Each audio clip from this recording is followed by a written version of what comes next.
મધ્ય ગુજરાતમાં પંચમહાલમાં સૌથી વધુ વરસાદ પડ્યો। મધ્ય ગુજરાતના અન્ય જિલ્લાઓની સાથે સાથે દક્ષિણમાં પણ મેઘાની મહેર યથાવત જોવા મળી તો સૌરાષ્ટ્રમાં ભાવનગર પંથકમાં મેઘો વરસ્યો ત્યારે ક્યાંક ભાદરવામાં ભરપૂર મહેર થઈ છે તો ક્યાંક એ જ મહેર કહેર બનીને પરિવર્તિત થઈ છે। આવો જોઈએ ક્યાંક એવો વરસાદી માહોલ રહ્યો।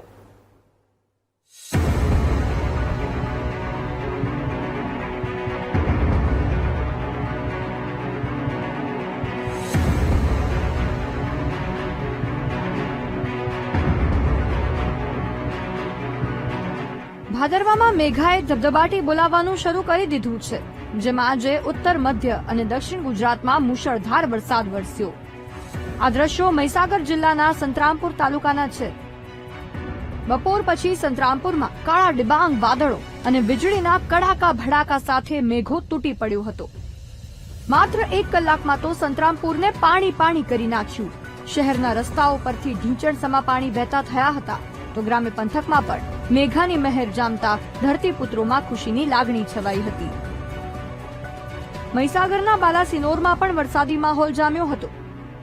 ગ્રામ્ય વિસ્તારમાં વરસાદી માહોલ જામતા ખેડૂતોમાં આનંદની લાગણી જોવા મળી। તો બીજી તરફ બોરી ડુંગરથી વિરાજના મુવાડા તરફ જતા રસ્તા પર શેઢી નદીના પાણી ફરી વળતા રસ્તો બંધ થઈ ગયો હતો। પૂરના પાણી ખેડૂતોના ખેતરોમાં પણ ફરી વળતા ચોમાસુ પાકને નુકસાન પહોંચ્યું। બીજી તરફ દર વર્ષે પાણીના યોગ્ય નિકાલની વ્યવસ્થા ન હોવાથી અહીં લોકો જોખમ ખેડવા મજબૂર હોવાનું પણ જાણવા મળ્યું। દાહોદના દેવગઢ બારિયા તાલુકામાં પણ મેઘાની જમાવટ જોવા મળી। તાલુકાના ગ્રામ્ય પંથકમાં મેઘાની મહેરથી ખેડૂતોને હાલ સિંચાઈની સમસ્યામાંથી મુક્તિ મળી છે। બીજી તરફ નાડાતોડ ગામ જળમગ્ન બન્યું હતું।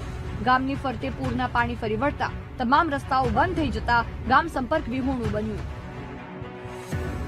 મધ્યમાં મેઘાએ જમાવટ કરી છે। હાલોલ પંથકમાં ભારે વરસાદથી વડોદરાના પ્રતાપપુરા સરોવરમાં પાણીની આવક થઈ છે। પાણીની ભરપૂર આવક થતા 4 દરવાજા ખોલવામાં આવ્યા છે, જેથી તંત્રએ વડોદરાને એલર્ટ કર્યું છે। સાથે જ ભારે વરસાદની સ્થિતિમાં વધુ પાણી આવે અને શહેરમાં ઘૂસે તો તેવી સ્થિતિ માટે તૈયાર રહેવાની પણ સૂચના આપી દેવાઈ છે। છોટાઉદેપુરના બોડેલીમાં ઓરસંગ નદી પર બનેલો જોજવા ડેમ આસપાસના ગામડાઓના ખેડૂતો માટે જીવાદોરી સમાન છે। હાલ છોટાઉદેપુરમાં વરસાદ થતા ઓરસંગ નદી 2 કાંઠે વહેતી થઈ ગઈ છે, જેના પરિણામે બોડેલીનો જોજવા ડેમ પણ ઓવરફ્લો થયો। ડેમ ઓવરફ્લો થતા ખેડૂતોમાં ખુશીનો માહોલ છવાયો। ખેડૂતોને આખું વર્ષ સિંચાઈ માટે પાણી મળી રહેશે તેવી આશા બંધાઈ છે।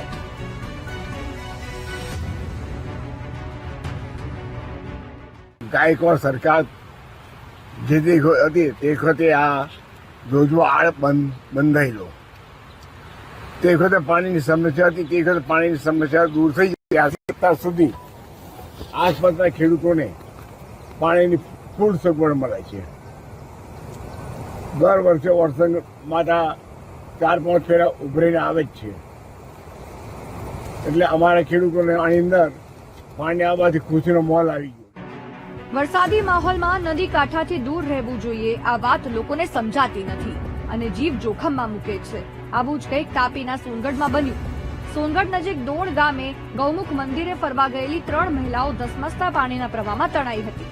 પાણીના પ્રવાહમાં તણાઈ જતા ભાનુ ગિરાશે નામની મહિલાનું મોત થયું તો સ્થાનિકો મદદે આવી પહોંચતા અન્ય 2 મહિલાઓને બચાવી લેવાઈ હતી। ધોધના કોતરમાં અચાનક પાણીનો પ્રવાહ વધતા મહિલાઓ દુર્ઘટનાનો ભોગ બની હતી। વરસાદી મહેરના પગલે તાપી જિલ્લાની જીવાદોરી ઉકાઈ ડેમ પણ છલકાઈ ગયો છે। ઉપરવાસમાં ભારે વરસાદને પગલે ઉકાઈ ડેમમાં 95,000 ક્યુસેક પાણીની આવક થઈ છે। પાણીની આવકને જોતા સિંચાઈ વિભાગ દ્વારા ડેમના 8 દરવાજા 6 ફૂટ સુધી ખોલવામાં આવ્યા છે। ડેમમાંથી પાણી છોડવામાં આવતા તાપી નદી 2 કાંઠે વહેતી થઈ છે। ડેમમાંથી નદીમાં પણ 95,000 ક્યુસેક પાણી છોડવામાં આવતા કાંઠા વિસ્તારના ગામડાઓમાં એલર્ટ આપવામાં આવ્યું છે અને લોકોને નદી કાંઠાથી દૂર રહેવા સૂચિત કરાયા છે, જેથી જાનમાલનું કોઈ નુકસાન ન થાય। સૌરાષ્ટ્રમાં આજે ભાવનગર અને અમરેલી જિલ્લાના કેટલાક ગામડાઓમાં વરસાદી માહોલ જામ્યો હતો। મહુવાના બોરડીમાં 1 કલાકમાં 2 ઇંચ જેટલો વરસાદ પડતા ગામના રસ્તાઓ પરથી ઢીંચણસમા પાણી વહેતા થયા હતા। જોકે મેઘાના આગમનથી ખેડૂતોમાં આનંદની લાગણી જોવા મળી।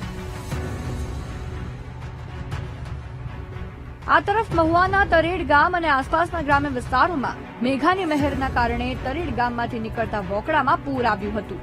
પૂર આવતા જ કોઝવે પાણીમાં ગરકાવ થઈ ગયો હતો, જેથી વાહન વ્યવહાર બંધ કરાયો હતો. આ તરફ અમરેલી જિલ્લાના સાવરકુંડલામાં મેઘાએ જમાવટ વરસાવી.